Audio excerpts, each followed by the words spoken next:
Bom, em primeiro lugar, falando de tortura, né? Na realidade, aquilo foi um período de muita violência, e aonde as pessoas são contaminadas, aonde você era um ambiente... Isso é importante de a gente lembrar, né?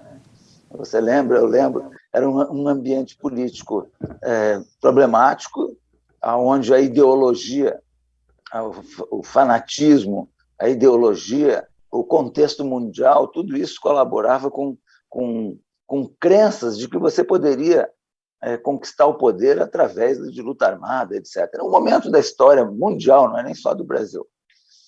E aí a violência que entra no processo, ela contamina as pessoas, contamina o agente do Estado, contamina o idealista lá do outro grupo que acredita lá numa teoria qualquer.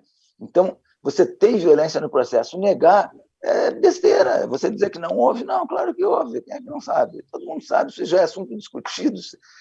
Agora, também tem o seguinte, não pode caracterizar como sendo uma coisa generalizada, como sendo doutrina, como sendo método. São coisas, muitas vezes, de responsabilidade unicamente individual. Então, negar... não aconteceu nada, foi tudo direitinho, os terroristas foram super disciplinados, os agentes do Estado também, não é isso, o ambiente não era esse. O próprio coronel Brilhante Ustra, quando depois a Comissão da Verdade, a certa altura ele disse: não deveria ser eu que deveria estar prestando esse depoimento. Quem deveria estar sentado nessa cadeira é o Exército Brasileiro. Ele insinuou com esta frase que veio ordem de cima para que fosse feito o que foi feito, né? O senhor agora diz, bom, não se pode generalizar, mas não houve uma contaminação da cadeia de comando? Quando você dá um mau exemplo, você sempre contamina a cadeia de comando, mas você não contamina todo mundo com mau exemplo, não. Você contamina a minoria, né? Então, qualquer ilegalidade, irregularidade que se faça, ela pode contaminar os escalões, toda a linha de comando. Mas isso aí é minoria. O que eu assisti em 47 anos é isso. Quando uma pessoa dá mau exemplo, ela não contamina todo mundo, não. Então, a coisa dentro dessa linha não é institucional. Dentro da linha de não brigar com os fatos, o senhor chega ao ponto de dizer que a tortura de um agente, um preso, sob custódia do governo, é um crime, é algo errado, é algo que se deve reprovar? O senhor chega a esse conceito, não? Claro, não, chegou a esse conceito, não. Isso é um conceito. Porque algumas pessoas negam não, isso, né? A tortura, ela não pode ser aceita, ela é inaceitável. Você não pode nem praticar e nem fazer apologia da prática. É uma coisa que, do aspecto humano, é inaceitável. Algumas pessoas, o seu amigo Mourão, por exemplo, ele chama de herói, né? o Brilhante Ustra, né? No aspecto humano é inaceitável, no aspecto legal é proibido e é inaceitável, é imoral, é covardia, tudo isso, é tudo junto. Como é que o senhor vê, por exemplo, como é que o senhor vê militares como o Mourão defender isso, e até quando perguntam para ele, depois da divulgação desses áudios, ele fala de uma maneira com deboche em relação a isso, que deixou todos muito assustados, né? Eu prefiro falar primeiro do que eu penso, né? E ele teria que explicar o que ele pensa. O que está errado a qualquer tempo, seja pelo agente do Estado, seja pelo elemento lá que faz parte do grupo político, etc., porque também houve pessoas que fizeram absurdos que não eram agentes do Estado. A violência no processo, a coisa está errada, e aquilo que está errado é errado, não adianta você querer dizer que está errado, está certo. Agora, vamos para a conjuntura.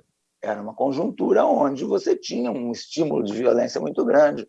Em operações, né? Já tive em muitas operações, em operações você tem uma tendência de aumento da violência, porque o processo é violento, você tem que interferir, você tem que se adiantar muito para evitar a violência.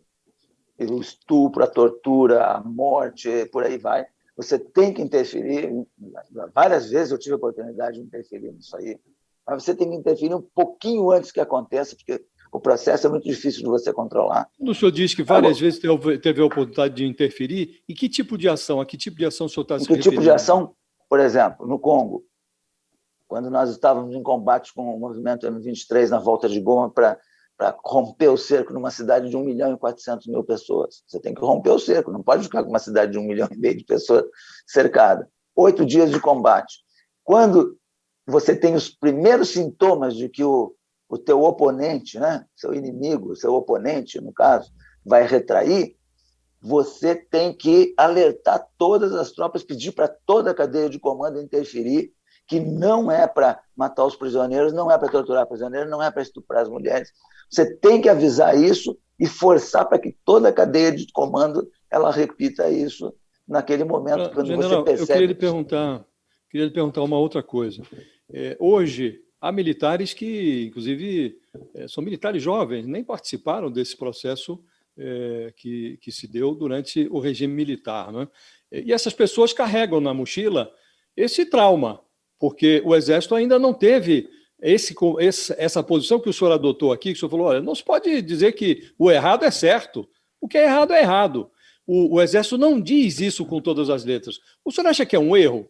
O senhor não acha que isso já seria parte da história, se o Exército já parasse de divulgar essas notas que tratam o errado como um avanço político, como acabou de divulgar agora, no dia 31 de março, né? O Exército não está errando? Olha, eu não vi nos meus 47 anos alguém dizer para mim que o errado estava certo. Né?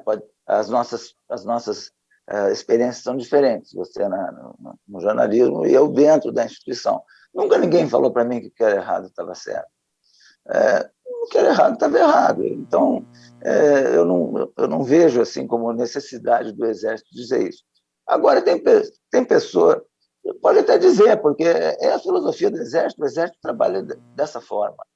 Agora, o que a gente vê é muita fanfarronice, né? Tem gente que nem é militar e fica aí fazendo apologia e tal, como se fosse coisas heróicas, determinadas coisas que se fazem. Você tem que ser heróico, e aí eu dou o mérito até para esses aí que sofrem acusações, o mérito da ação. Em ação, você tem que ser forte, você tem que atirar, você tem que... um contra o outro. É na ação. A partir da hora que você tem pessoas que na ação você pegou para ficarem sob custódia do Estado, você tem que respeitar a lei.